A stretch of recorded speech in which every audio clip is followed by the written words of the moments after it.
This is like part 2 of the cycling London fiasco thingy with Jay Foreman. Of course, London, there's kind of like a conversation between should there be bicycles and cycling and this should be promoted, kind of like Amsterdam of the Netherlands, or should it be, you know, not outlawed, but kind of like just pushed to the side.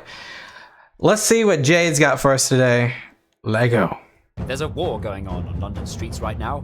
2 tribes, 2 wheels versus 4 wheels. Bicyclists versus carists. Speaking personally as both a cyclist and a driver, I hate myself. But should I? Is it true that to provide infrastructure for one tribe, you have to screw things up for the other? Or can we learn to live side by side? Or one behind the other? Or weaving in and out of each other?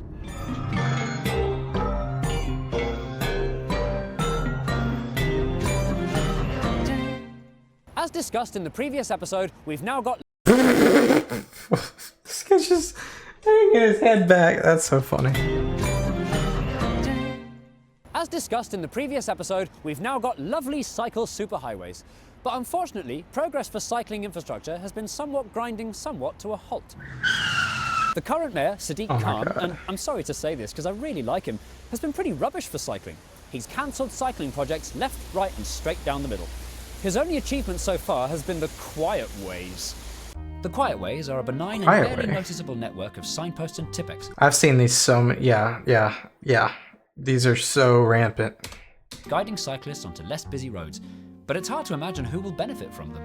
Not timid new cyclists, because they still have to share with cars, and not experienced cyclists, because they won't want to go the wiggly squiggly long way round. So, why is cycling being watered down in the capital? There are several different groups whose fault it is. You better be paying my man over here, just getting pressure washed. In order to build cycle superhighways, TfL needs the cooperation of London's 32 local boroughs. The streets belong to them, and not all of them are enthusiastic about bikes. Kensington and Chelsea, the Slytherin of the London boroughs, has been the Slytherin. Dang. The most obstructive of them all. CS9, which in the original proposal was meant to go all the way to central London, was cut back in 2016 to stop here at Kensington Olympia. And CS3, which was originally planned to go all the way to Acton, now stops here at Lancaster Gate. Coincidence? And it's not just the boroughs halting progress. Delays and cuts are also being caused by the curious Royal Parks Commission. The Royal Parks of London are technically private land belonging to the Queen, not the local... I think that's St. James's right there. Boroughs. So change here has always been slow and reluctant. That or Hyde. When the East-West Cycle Superhighway was announced, the Royal Parks dithered for so long over which way it should go through St James's Park, TfL were forced to publish this embarrassing map with the route still not decided, long after construction had started. In a further poke in the tyres to cyclists, the Royal Parks installed speed bumps in Hyde Park on what used to be a really popular cycle route, hitting cyclists where it hurts the most. Their balls. And the Church of Our Lady of Grace in St Edward in Chiswick has been calling on their parishioners to literally pray for CS9 not to be built outside their church. So why do all these groups of people hate cyclists so much? What's their beef? Why don't they like cycle lanes? What's wrong with bicycle infrastructure according to them? Why do they have a problem with bicyclists? What for them is the reason that cycle infrastructure... He's just going to ask it every possible way you can ask it. ...is such a bad thing? They give several different reasons. This man said that a cycle path would spoil the village-like atmosphere of Chiswick. Oh my god. But it was hard to hear him over the roar of traffic. Shopkeepers in Walthamstow complained that the Mini Holland scheme, which removed car parking spaces, closed off rat runs and made the streets far more cycle-friendly, would cause all the shops to close down. But in fact, the opposite has happened and brought the area to life. So, Mrs. Panhandle from West Ruislip says, Dear Unfinished London, why should the government spend millions of pounds on cyclists when it's us drivers who pay our road tax and cyclists pay nothing? F you, Mrs. Panhandle. First of all, if that were true, that would be a good thing. Cars produce way more wear and tear on roads than bikes do. And second of all, it's not true. Road tax is not there to fund roads. It's an income stream for the Treasury like any other. And they can spend it on what... National insurance, fuel duty, business rates, corp tax, road tax, VAT. VAT's on literally everything. Stamp duty, alcohol, and tobacco. So duty equals tax. Interesting. Whatever they like. What if it were schools, roads, hospitals, all the regular stuff? I wouldn't say freeloading pedestrians don't deserve street lamps. Mrs. Panhandle's anti-cyclist attitude is sadly quite a common one, and this is not helped by the media. According to nearly every bike-related article you read about in the newspapers, cyclists are dangerous and irresponsible tearaways whose fault it usually is when an accident happens. And if they choose not to wear a helmet, well, they only had it coming. This really annoys me, actually. The sort of people who say, why don't you wear a helmet, are usually the sort of people who've never ridden a bike in their lives, and they're only saying it because they want to absolve themselves of all responsibility for cyclist safety on the road. If you really want to make cycling safer, instead of giving everyone a helmet, give them a piece of paper saying, for God's sake, never ever go on the left of a lorry, because that's where almost every cycle death happens. Left of a lorry? The paper saying, for God's sake, never ever go on the left of a lorry. What's left of a lorry? If you know what that means, let me know. Because that's where almost every cycle death happens. By all means, wear a helmet if you want to. It could save your life if you're unlucky enough to land headfirst into anything. But as for making helmets compulsory, it doesn't make cycling safer. And if you don't believe me, look at Australia, a country where the wearing of helmets is mandatory and hardly anyone cycles. And then compare that to the Netherlands or Denmark, where everyone rides a bike and no one wears a helmet. You don't make an activity safer by discouraging people from doing it, you... Whilst it's easy to dismiss these complaints as bunkum, there is one genuine, impossible-to-deny disadvantage that does come with the building of cycle superhighways. Is that Mark?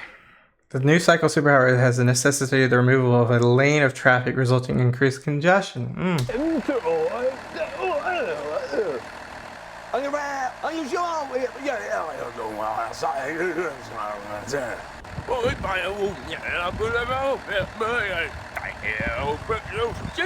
Like The Sims, but a little bit more congested. Yes, it's true. Some cycle lanes, especially the good ones, do indeed take away space that used to be available for cars. But unfortunately, there's nowhere else practical for these cycle lanes to go.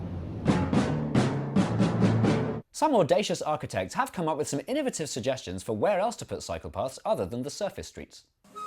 TfL proposed building CS3 high up on the Westway, conveniently crossing Kensington and Chelsea without having to ask their permission. Whoa. But this was cancelled in 2017 because it was impractical and terrifying and no one was ever going to use it. Norman Foster, the architect responsible for Boris Island, proposed a network of elevated cycle paths called SkyCycle, floating above That's London's pretty cool, railway lines. but no This shot. was even more unnecessarily elaborate, not to mention phenomenally expensive. And finally, in my opinion, the underwhelmingest of them all, a series of lifts around the Strand going down to disused tube tunnels converted into cycle paths with the deeply uninspiring name The Underline, which I can think of at least 12 better names than. Cycling tunnel, cycle tube, cycle super subway, pedal tunnel, tunnel for bikes, biketoria lane, metro pedal ain line, under round and round, cyclarium, cycle cave, underbike. Underbike is exactly what I would use. It's not rocket science. In cities like London, where the streets aren't getting any wider, cycle paths do have to go on the road. If only we could redesign London from scratch. Imagine if our streets were wide enough for cars, buses, and bikes. That would be just perfect, wouldn't it? Wouldn't it? Wouldn't it? Wouldn't it? Stevenage, 32 miles north of London, a new town built from scratch in the 60s, where planners weren't limited by space. There are beautiful, segregated cycle paths everywhere.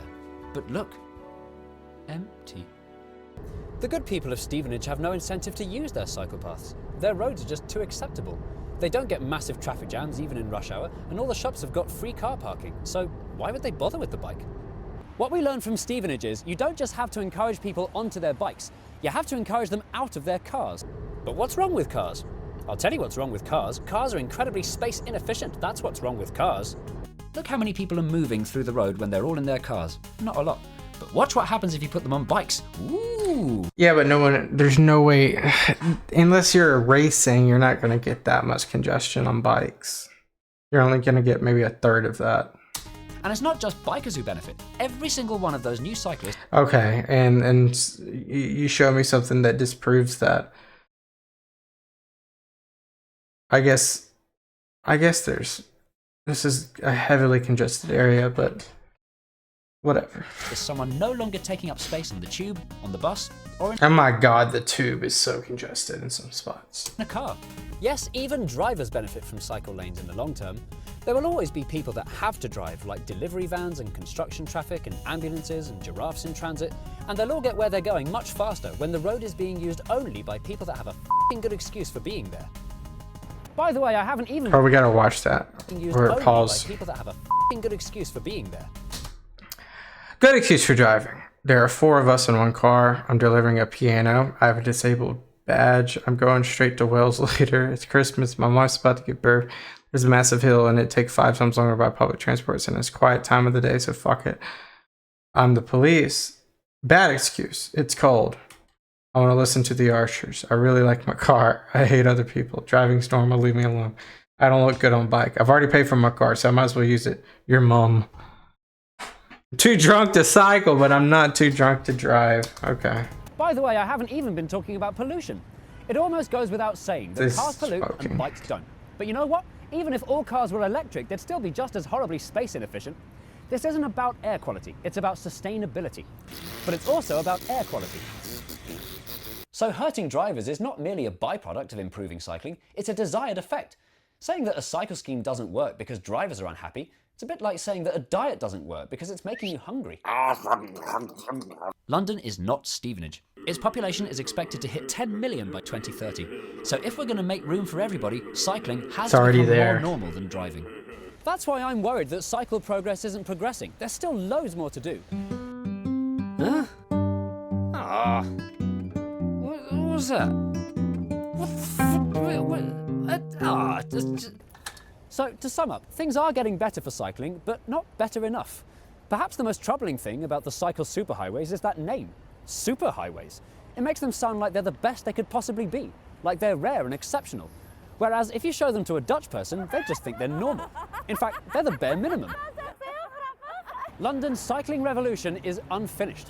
These cycle lanes won't realise their incredible potential until they're everywhere. The superhighways won't be super until there's nothing super about them. Okay. Okay. Ow! Okay, I know that's the video.